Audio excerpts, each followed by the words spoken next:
Hello. This is my Capstone project. I decided to create a virtual museum tour. A majority of my project is going to be housed within Google Earth.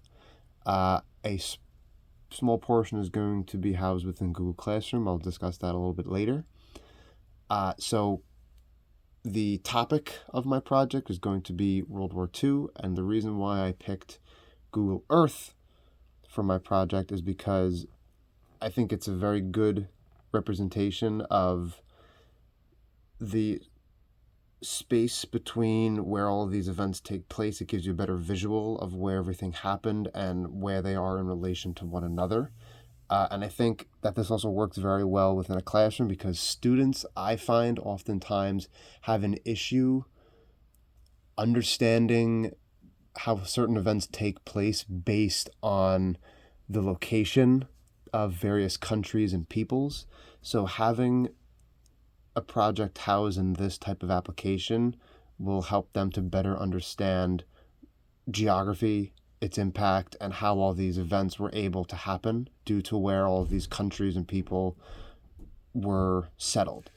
So quickly just jumping to Google Classroom, this is where everything can be accessed. So in the top, they have the museum tour resources. This first section, they can actually access the tour itself by clicking the link. There is a rubric in which students can look on to see how their questions are going to be graded as they move throughout the tour.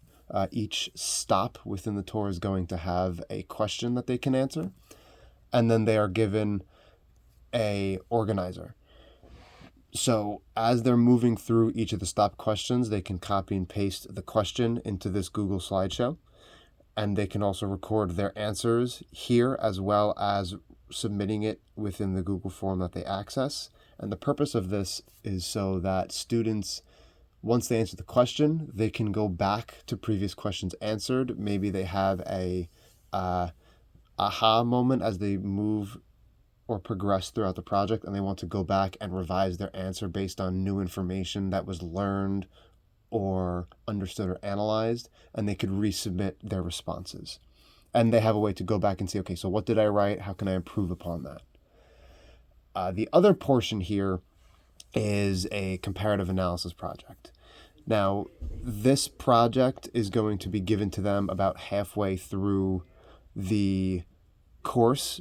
This project, the museum tour, is going to be a supplemental tool to the everyday lessons and activities in class. This isn't going to be the whole course itself. And having this project within this museum tour, and in addition to other class activities, is what's going to build upon those critical thinking and analysis skills that I had mentioned earlier.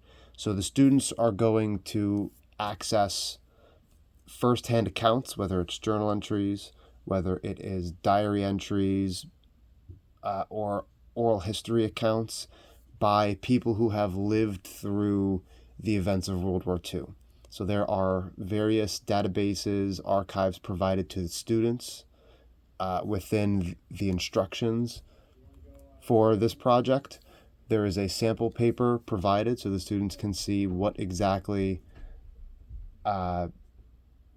their written component should look like, what needs to be included, and there is going to be a presentation component as well at the end. So once they have their written piece, they will create a short script of what the research was, why it was important, and then how it relates back to what we've been talking about in class. And as they go through their presentation, they will have this tour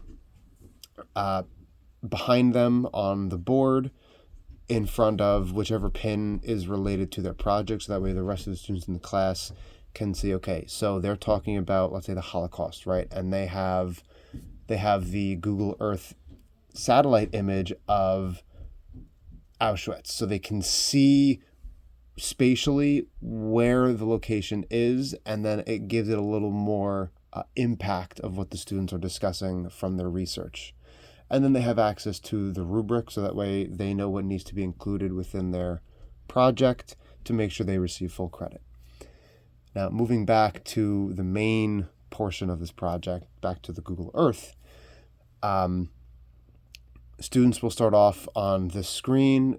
There's a welcome to the interactive museum tour little blurb talking about what exactly this whole project is about, what they're going to be doing.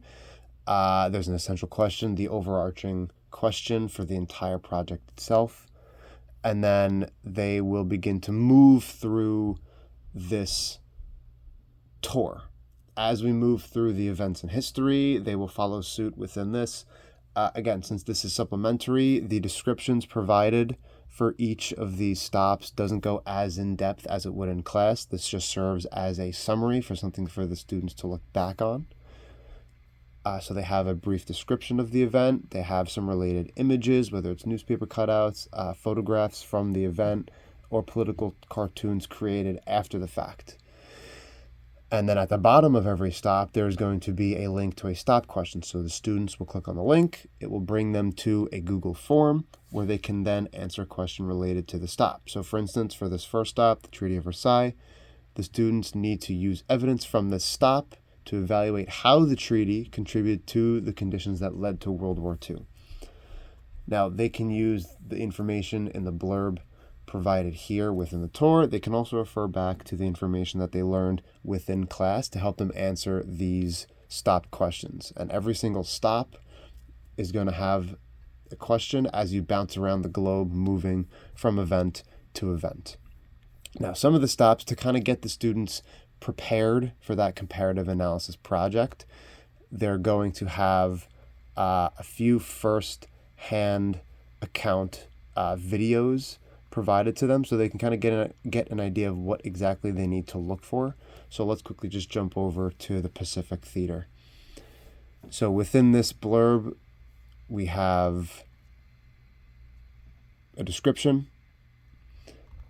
We see a map of the island hopping campaign that's going to start later on during the war. And then we have a link here to the Library of Congress. So that will open up to an interview recording. This one in specific is about a soldier who served in the United States military, specifically the Navy, during World War II. And he's talking about his experiences actually going through the island hopping campaign within the Pacific. So this project is meant to add to student knowledge, student information about World War II, while making it a little bit more fun to learn about, right? And they can use this project at their own pace. They can use it to refer back to, whether it's for studying or maybe something they want to pin and keep for later on in their schooling career, so they have something to refer back to. And maybe even later on down the line, I could create more types of tours like this for various topics, or maybe I can even turn this into a project for the students themselves, so they have the experience creating a project of this level to include a type of project-based learning experience for the students.